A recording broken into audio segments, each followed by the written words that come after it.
ये कैसा cease fire है जहां बातें कम, बारूद ज्यादा बरस रहा है। अमेरिका, ईरान दोनों जबरदस्त हमला कर रहे हैं। ईरान ने कहा अभी 3 अड्डों को तोड़ा है, 13 सैन्य अड्डों पर हमला बाकी है। ट्रंप की धमकी लिख कर दो, नहीं बनेगा एटम बम, वरना मुश्तबा का नंबर। कुवैत में ईरान के ड्रोन धमाकों में मौत की खबर से अमेरिका सन्न हो गया है।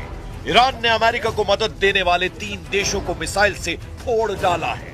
रेवोल्यूशनरी लड़ाकों ने अमेरिकी सैन्य ठिकानों वाले दुश्मन देशों को वार्निंग दी है कि अगला धमाका उन देशों पर होगा जहां भी ट्रंप फोर्स तैनात है। वहीं अमेरिका ने 4 दिनों में चौथी बार ईरान के केशम आइलैंड पर हमला किया।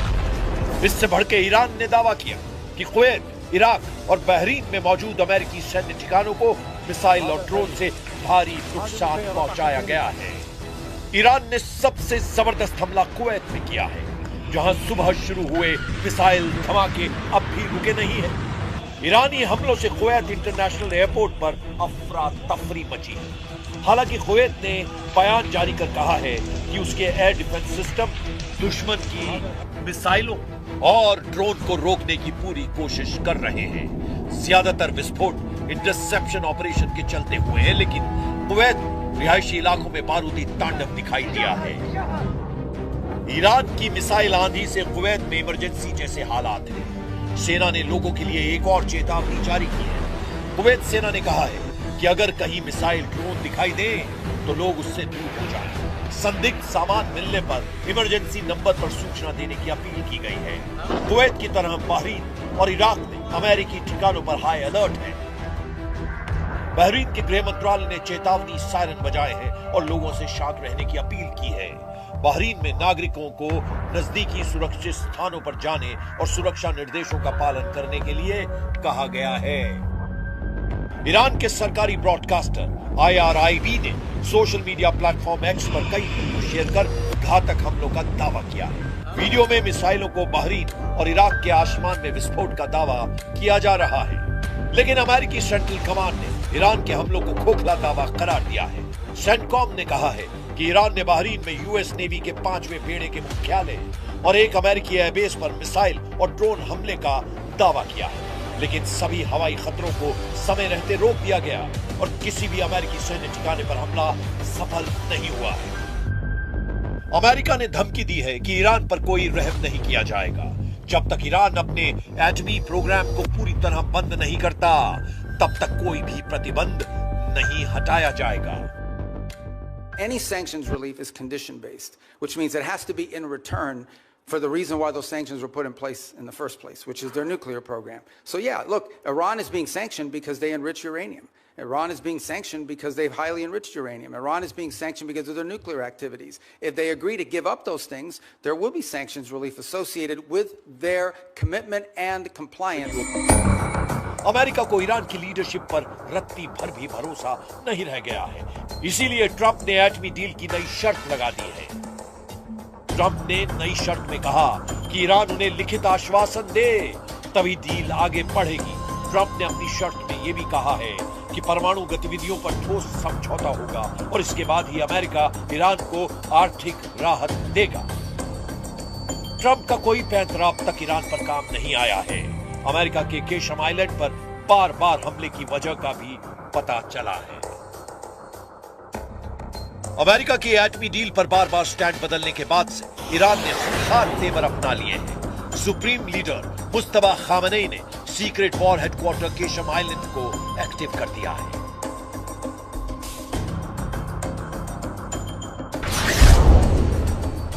केशम आइलैंड फारस की खाड़ी में ईरान का सबसे बड़ा द्वीप है। ये हॉर्मुज़ स्ट्रेट के मुहाने पर है, जहां से दुनिया का लगभग 20 से 25% कच्चा तेल गुजरता है।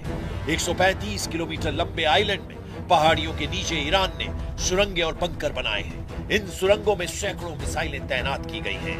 इन्हें मिसाइल फार्म भी कहा जाता है, जहां से ईरान लंबी और मीडियम रेंज की मिसाइलों को आसानी से लॉन्च कर रहा है।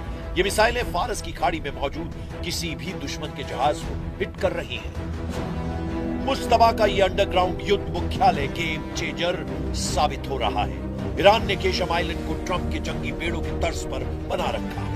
इस आइलैंड की पूरी फिल्म ईरान ने रिलीज कर दुश्मनों के होश उड़ा दिए हैं। समुद्री मोर्चे पर ईरान ने अपना इरादा साफ कर दिया है। ईरान के हजारों ड्रोन अमेरिका की नौसेना पर हमले के लिए तैयार हैं। ईरान ने हॉर्मुज के आसपास टापुओं पर लड़ने के लिए अपने टैंक समंदर में उतार दिए हैं। ईरान के कमांडो भी सुरंगों से निकलकर लड़ने को तैयार हैं। और इन सब के पीछे खड़ी है ईरान की मिसाइल पावर, जिसके धमाकों की ताकत ट्रंप से बेहतर कौन जानता है। लेकिन इन सब के बीच अमेरिका को डराने वाली खबर केशम की मिसाइल सिटी से आई है। केशम आइलैंड की जमीन के नीचे मिसाइल बंकरों और ड्रोन बेस का एक बड़ा जाल है, जो यूएस के जंगी जहाजों को खाड़ी में पहुंचने से बहुत पहले ही ट्रैक कर लेता है, जिससे ईरान को पूरी तरह से स्ट्रेटेजिक दबदबा बनाने में आसानी हो रही है। ईरान के बेजोड़ प्लान और जबरदस्त हमलों से अमेरिका नए सिरे से अलर्ट हो गया है। इधर इजराइल ने अपनी वॉर प्लानिंग को नई धार दी है। पीएम नेतन्याहू ने ट्रंप से परमिशन लेकर अब ईरान में तख्ता पलट तक युद्ध का ऐलान किया है। ידע כל חורש רעה נגד ישראל שמזימותיו ייכשלו. המחיר שהוא ישלם יהיה כבד ביותר. המחיר שאיראן כבר שילמה הוא כבד מאוד מאוד. היסודות של משטר האימים הזה באיראן נסדקו. הוא לא ישוב להיות מה שהיה, ואני אומר לכם, סופו ליפול. ईरान को कंट्रोल करने से पहले इजराइल हिजबुल्लाह का टोटल सफाया करने में जुटा है। इजराइल ने लड़ाका ग्रुप के खतरे से संयुक्त राष्ट्र को भी अलर्ट किया है। संयुक्त राष्ट्र में इजराइल के राजदूत डैनी डैनन ने हिजबुल्लाह के ड्रोन खतरे को लेकर बड़ा बयान दिया। डैनन ने कहा कि ऐसे छोटे ड्रोन आज के समय की सबसे गंभीर चुनौतियों में एक बन गए हैं और इजराइल उनके हमले का इंतजार नहीं करेगा। डैनी डैनन अपने साथ एक छोटे ड्रोन की डमी लेकर पहुंचे।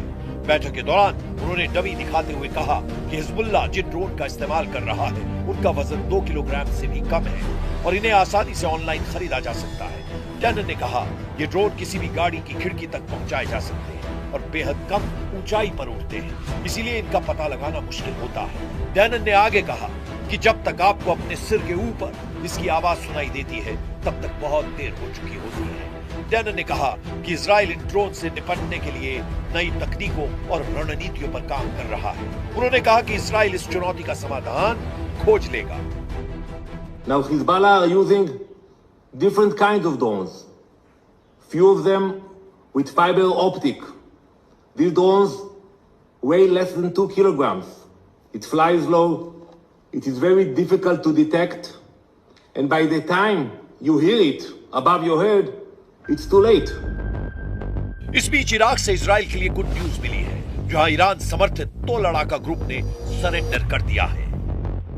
ईरान समर्थित इराकी मिलिशिया अस्साइब अहल अल हक और इमाम अली ब्रिगेड ने अपने हथियारों को इराकी सेना को सौंपना शुरू कर दिया है।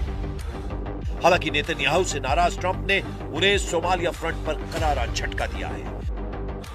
इजराइल ने सोमालीलैंड को नए देश की मान्यता दी है। सोमालीलैंड को सोमालिया से अलग मुल्क के रूप में मान्यता के मसले पर अमेरिका इजराइल के साथ नहीं है। वॉशिंगटन ने सोमालिया की एकता और अखंडता की पुष्टि की है। मिडिल ईस्ट से आई रिपोर्ट के मुताबिक सऊदी अरब और खाड़ी देशों के प्रेशर में ट्रंप ने सोमालिया का पक्ष लिया है। अमेरिकी विदेश विभाग ने कांग्रेस को सोमालीलैंड को लेकर एक रिपोर्ट दी है। इसमें कहा गया है कि सोमालीलैंड के विकास के लिए सोमालिया में शामिल किया गया था। सोमालीलैंड के साथ अमेरिका के बेहतरीन संबंध हैं, लेकिन वॉशिंगटन सोमालिया की संप्रभुता और अखंडता की पुष्टि करता है। रिपोर्ट में अमेरिकी अधिकारियों के हवाले से कहा गया है कि राष्ट्रपति डोनाल्ड ट्रंप शायद ही सोमालीलैंड को मान्यता देंगे, क्योंकि अरब और मुस्लिम देशों का उन पर दबाव है। सऊदी, कतर और पाकिस्तान जैसे देशों ने इसका खुलकर विरोध किया है। लेकिन इसका एक पहलू ये भी है कि ट्रंप सोमालीलैंड को मान्यता देने की बजाय पूरे सोमालिया को अपने कंट्रोल में लेने की कवायद शुरू कर सकते हैं। ट्रंप ने कई मौकों पर सोमालिया की सरकार और व्यवस्था की तीखी आलोचना की है। ट्रंप सोमालिया को बेईमानों का देश कहते हैं। ट्रंप की नजर में जो भी खटकता है उसका हश्र ईरान जैसा होता है। फिलहाल उन्होंने सारा फोकस ईरान से एटमी डील पर लगा रखा है। ईरान को झुकाने के लिए ट्रंप हथियारों का ट्रेलर रिलीज करते रहते हैं। कुछ दिन पहले उन्होंने जिन हथियारों से ईरान को धमकाया है, युद्ध के अगले राउंड में उन्हीं के इस्तेमाल का खतरा है। ट्रंप ने अपने social media platform truth social पर एक वीडियो जारी किया था, जिसमें उनका एयरफोर्स वन विमान, फाइटर जेट्स और परमाणु बम वर्षकों के बीच उड़ता हुआ नजर आ रहा था। इस वीडियो में एयरफोर्स वन के साथ F-15 फाइटर जेट, B-1 और B-2 बॉम्बर भी थे। बीच में अमेरिकी राष्ट्रपति का विमान एयरफोर्स वन। ये फॉर्मेशन दिखाकर ट्रंप बतलाना चाहते हैं कि अमेरिका के हमले का वो कैसे नेतृत्व कर रहे हैं। लेकिन ईरान जिस जिद से जंग के मैदान में डटा है, उसकी कोई काट नहीं है। ईरान अपने वजूद की लड़ाई में सब कुछ झोंकने के लिए तैयार है। सुपर पावर को बराबर की टक्कर देकर ईरान ने ये बतला दिया है कि हार जीत से अलग इस युद्ध के नतीजे होंगे। खाड़ी में महाशक्तियों के गुरूर टूटेंगे, सबसे घातक हथियारों का घमंड टूटेगा। ईरान कह रहा है कि अब अगर हमला हुआ तो किसी नियम कायदे की परवाह नहीं की जाएगी।